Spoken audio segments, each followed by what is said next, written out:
Greetings and welcome to this week's edition of 401k Real Talk.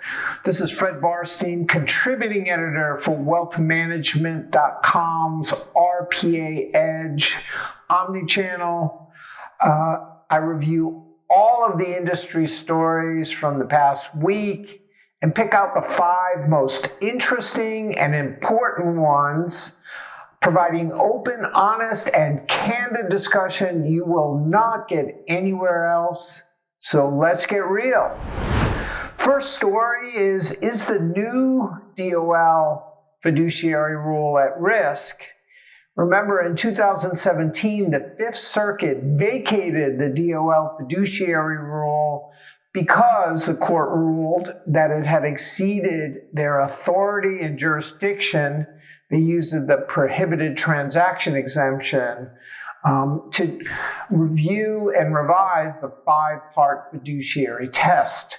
Similar case, federal court in Texas on prohibited transaction exemption 2020-02.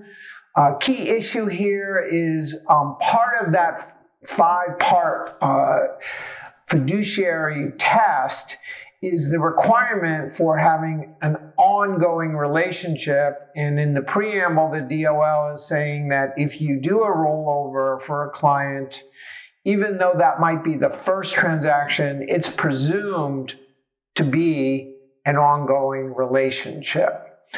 Banks, broker-dealers, insurance companies, just like in 2016, are spending a lot of money to comply with this new rule, which is scheduled to go into effect June 30th, 2022.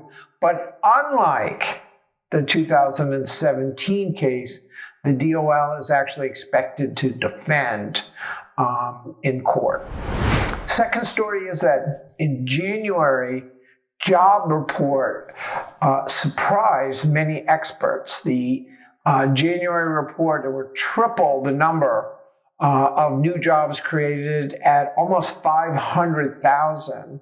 And January is usually a pretty low when it comes to job creation because it's after the holidays in retail.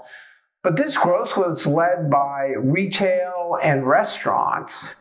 We're starting to see this pandemic fatigue where people just want to get out and resume some sort of life, even though the new normal is going to be living with this pandemic. We did also see a 15.4% increase in remote working. So combined with the Great Resignation and more people retiring, especially older people than expected, the war for talent is getting hotter, if that's even possible. Benefits, especially financial benefits, especially retirement financial benefits, are even more important than ever, putting RPAs in a great place to take advantage of this if they have services that actually help the participant. So third story is, will RIAs start looking into a retirement plan market? According to Echelon, the wealth management RPA acquisition market in 2021 reached all-time new highs. It's a ninth year consecutive increase, with over 300 deals fueled by private equity money. I list an article talking about the dangers of private equity by advisors as they see it. Wealth tech was also exploding with 108 deals in 2021, which is more than double the number of deals in the previous year. In the acquisition M&A market, CapTrust was actually number 6 with 10 deals, and Hub was number 9 with 9 deals. According to Echelon, pure play wealth managers' growing presence in the retirement plan space is expected to continue. We think that the creative planning acquisition of Lockton's retirement is going to wake up a lot of their competitors. And this is fueled, according to Echelon, by cross-selling opportunities for wealth management. Fourth story is Principal is just named the new head of retirement, replacing Renee Schaff as head of Principal's retirement division is Chris Littlefield. He had been their general counsel. He had previous senior positions at Fidelity's life insurance division and Aviva.